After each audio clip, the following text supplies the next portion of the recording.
नमस्कार दोस्तों, आज हम बात करेंगे जो क्वेश्चन नंबर 16 है। क्वेश्चन नंबर 16 से लेकर 30 तक बात करेंगे। इसमें करंट पब्लिकेशन बुक है, उसके हम कॉमन एरर के बारे में डिस्कस कर रहे हैं। आगे बढ़ने से पहले अगर आपने मेरा चैनल सब्सक्राइब नहीं किया है तो इसे सब्सक्राइब कर दीजिए। चलिए आगे बढ़ते हैं, हम क्वेश्चन नंबर 16 के बारे में बात करते हैं। क्वेश्चन नंबर 16 में लिखा हुआ है computer education in universities and colleges leaves much to be desired. ठीक है, जो हमारा एरर वो थर्ड वाले पार्ट में, अब दिक्कत कहाँ पर है, मच और डिजायर्ड का कनेक्शन हमें समझना है।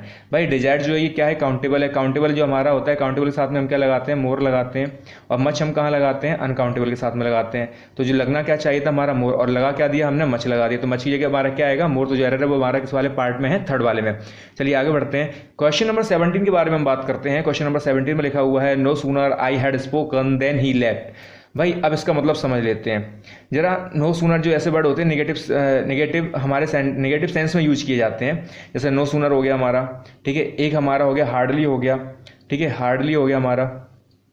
दूसरा हमारा हो जाएगा बेयरली, और तीसरा हमारा स्कर्सली। ऐसे ये जो वर्ड होते हैं, ये वर्ड हमारे कब यूज किए जाते हैं, नेगेटिव सेंस में किए जाते हैं। इनके तुरंत बाद हमेशा क्या आएगी, ऑक्सिलरी वर्ब आएगी हमेशा, ठीक है। और यहाँ पर कौन सी ऑक्सिलरी वर्ब दे रखी है, हेड।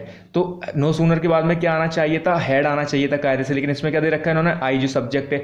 तो हेड पहले आएगा, हेड पहले आएगा, उसके बाद में आई आएगा। जो सेंटेंस हमारा क्या बनेगा, no sooner had I spoken then he left. तो जो हमारा एरर बुक्स वाले पार्ट में, सेकंड वाले पार्ट में। चलिए आगे बढ़ते हैं, क्वेश्चन नंबर 18 के बारे में बात करते हैं। क्वेश्चन नंबर 18 में लिखा हुआ है you must either tell me, you must either tell me the whole story or at least the first half of it।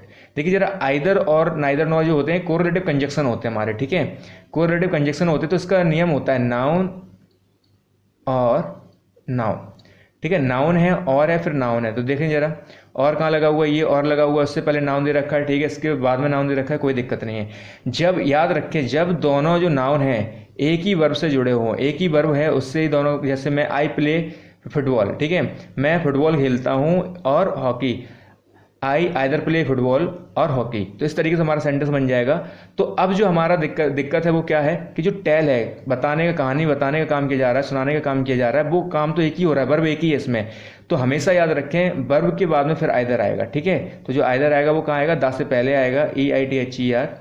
तो जो एरर है वो हमारे किस वाले पार्ट में है, जो फर्स्ट वाले पार्ट में। आगे बढ़ते हैं, क्वेश्चन नंबर 19 के बारे में बात करते हैं। Our new neighbours had been living in Arizona since 10 years before moving to their present house.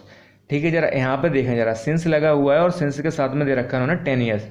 आपको मालूम होना चाहिए सिंस के साथ में सर्टेन टाइम आता है। कैसा टाइम आता है, सर्टेन टाइम, निश्चित समय आता है। और यहाँ पे दे रखा है 10 years, हमें मालूम नहीं है कौन से 10 years हैं ये, तो इसके साथ हमेशा फॉलो करते हैं हम 4 को, ठीक है। तो जो एरर है वो हमारे किस वाले पार्ट में है, थर्ड वाले पार्ट में है। चलिए आगे बढ़ते हैं, क्वेश्चन नंबर 20।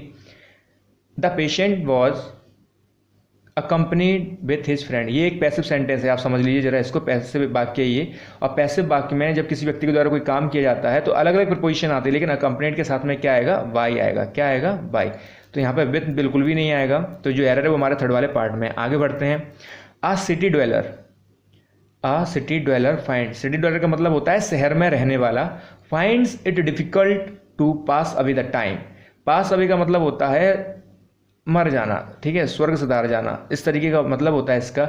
लेकिन समय तो हमारा स्वर्ग नहीं सिधारेगा, तो उसके लिए क्या आएगा, पास आएगा, ये अवे नहीं आएगा इसमें। तो पास द टाइम, उसको जो शहर में रह रहा है उसको कहाँ दिक्कत हो रही है, टाइम काटने में, गाँव में, ठीक है। जो एरर है वो हमारा सेकंड वाले पार्ट में। चलिए आगे बढ़ते हैं, क्वेश्चन नंबर 22 है हमारा, visitors were not permitted. Visitors हैं वर नॉट परमिटेड। भाई ये एक वर्ब है ये, ठीक है, वर्ब है, और वर्ब के बाद में कभी भी जेरेंड नहीं आएगा। तो क्या आएगा यहाँ पे, टू इन्फिनेटिव बनता है, ठीक है। तो यहाँ पे क्या आएगा, टू एंटर आएगा हमारा, ठीक है। तो जो एरर है वो हमारे किस वाले पार्ट में है, थर्ड वाले पार्ट में। चलिए आगे बढ़ते हैं, क्वेश्चन नंबर 23 है, the fifth and final act. Fifth and final act, देखो बात एक ही चीज़ की हो रही है ये, तो ये सब्जेक्ट वो कितने हैं, एक ही सब्जेक्ट है ये।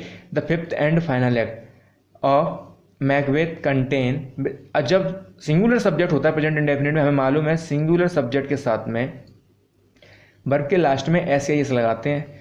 तो जब यहाँ पे वर्ब आई है तो वर्ब के लास्ट में एस तो दिख नहीं रहा, तो यहाँ पे हम कंटेन्स करना पड़ेगा। तो जो एरर है वो हमारे किस वाले पार्ट में है, सेकंड वाले पार्ट में। आगे next question, one of the terrorist, ठीक है। यहाँ पे बात हो रही है वन ऑफ द जो टेररिस्ट हैं आतंकवादी उनमें से एक। तो जब एक व्यक्ति की बात हो रही है, सब्जेक्ट कितने हैं, एक है, सिंगुलर सब्जेक्ट है ये हमारा, ठीक है। तो उसमें हमारी जो हेल्पिंग वर्ब है वो देखेंगे जरा। ऑफ कश्मीर वैली, कहाँ के, कश्मीर वैली के, आर शॉट डेड, ठीक है। तो आर नहीं आएगा यहाँ पे, क्या आएगा, एज आएगा। जो हेल्पिंग वर्ब है हमारी क्या लगेगी इसमें, एज है, पैसिव वॉइस है ये। तो जो एरर है वो हमारे किस वाले पार्ट में, थर्ड वाले में। नेक्स्ट क्वेश्चन करते हैं। 10 किलोमीटर इज अलॉन्ग। भाई यहाँ पे बात हो रही है 10 किलोमीटर्स। किलोमीटर्स तो आपको देखने में लग रहा होगा ये प्लूरल है, लेकिन प्लूरल नहीं है। जब हम इसको पर्टिकुलर, जैसे 10 किलोमीटर है, मैं यहाँ से स्टार्ट होकर यहाँ पे ख़त्म हो रही है चीज़, तो मैं इसको एक मान रहा हूँ, ठीक है। 10 किलोमीटर के ऐसे 10 चक्कर लगा लेता हूँ मैं, एग्जाम्पल लिया मैंने, तो वो क्या है, एक ऐसे सब्जेक्ट सिंगुलर लूँगा मैं। इसको कैसे लूँगा, काउंट, इसको कैसे मैं मानूंगा, सिंगुलर इसको मानूंगा मैं। तो यहाँ पे जब सिंगुलर मानेंगे तो एजी लगेगा, तो कोई इसमें एरर नहीं है, नो एरर। नेक्स्ट करते हैं। 26 है हमारा। I saw him a couple of times, मैंने उसे कई बार देखा, सिंस में। भाई जब आप किसी काम को लगातार कर रहे होते हो तो आपको मालूम होना चाहिए वो टेंस जो हमारा होता है वो हमेशा परफेक्ट कंटिन्यूस में जाएगा। कहाँ जाएगा, परफेक्ट कॉन्टिन्यूस में। और यहाँ पे जो सेंटेंस बना रखा है वो किसमें दे रखा है इन्होंने, पास्ट इंडेफिनिट में दे रखा है। इसमें फर्स्ट वर्ब की जो सेकंड फॉर्म लगी हुई है, जबकि हमको ये सेंटेंस कहाँ बनेगा हमारा, या तो आई हैड भी ना आएगा या फिर आई हैव भी ना आएगा सेंटेंस, ठीक है। तो यहाँ पे जो एरर है वो हमारे किस वाले पार्ट में, फर्स्ट वाले पार्ट में। आगे बढ़ते हैं। 27 है हमारा। The T which I am drinking is hot. देखो यहाँ पे मैं एक चाय के बारे में बात कर रहा हूँ, ठीक है। अब वो चाय कैसी है, गर्म है, मतलब ये पर्टिकुलर चाय है, इसके बारे में बात कर रहा हूँ। जो हमें मालूम है, आर्टिकल में हमने पढ़ा होता है, जब पर्टिकुलर चीज़ है उसके आगे हमेशा दा लगाते हैं। क्या लगाएंगे हम, दा। तो जो टी है उसके आगे क्या लगना चाहिए था, दा। तो उसमें मिसिंग है, तो जो एरर है हमारे किस वाले पार्ट में, फर्स्ट वाले पार्ट में। नेक्स्ट करते हैं हम। ऑल दो द पुलिस ऑफिसर, ये पुलिस अलग अलग हो गया है, इसमें एक ही है ये पुलिस, वर्ड अलग अलग हो गया। ऑल दो का मतलब होता है हालांकि, the police officer sympathised with poor he refuse to take an action against the rich man. भाई जो अमीर व्यक्ति था, अब देखो यहाँ पे अमीर व्यक्ति है, एक पर्टिकुलर अमीर व्यक्ति है।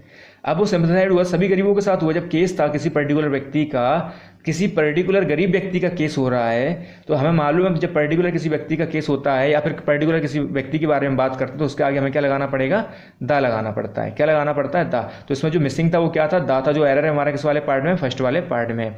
नेक्स्ट करते हैं। We were looking forward to hear news about the missing fisherman. भाई अब ये हमारा क्या है, ये लुकिंग फॉरवर्ड का मतलब होता है, ये फ्रेजल वर्ब है हमारा, ठीक है। क्या है ये, फ्रेजल वर्ब है ये। We were looking forward phrasal verb है ये। फ्रेजल वर्ब के बाद में तुरंत हमेशा जेरेंड आएगा। क्या आएगा, जेरेंड। और यहाँ पे दे रखा है उन्होंने इन्फिनेटिव। इन्फिनेटिव का मतलब हम जानते ही हैं, टू प्लस वर्ब आ जाए उसको मैंने इन्फिनेटिव बोलता हूँ। वो नाउन की तरह काम करता है और जेरेंड भी नाउन की तरह काम करता है। तो यहाँ पे टू हियर की जगह हमारा क्या आएगा, हियरिंग आएगा। क्या आएगा, हियरिंग। तो जो एरर है वो हमारे किस वाले पार्ट में, सेकंड वाले पार्ट में। आगे बढ़ते हैं। 30 वाला है हमारा। The actress was shocked why the news. हमेशा शॉक्ड के बाद में एट आएगा, कुछ भी हो जाए, शॉक्ड के बाद में क्या आएगी, जो प्रिपोजिशन वो फॉलो करते हैं वो कौन सी आएगी, एट आएगी। तो इसमें जो दिक्कत है वो कहाँ पर है, वाई में है। तो वाई नहीं आएगा, वाई की जगह क्या आएगा, एट आएगा। और जो हमारा एरर वो किस वाले पार्ट में, थर्ड वाले में। मैं आशा करता हूँ आपको जितने भी मैंने कॉमन एरर्स के ये एरर फाइंड कराए हैं आपको समझ में आ रहे होंगे।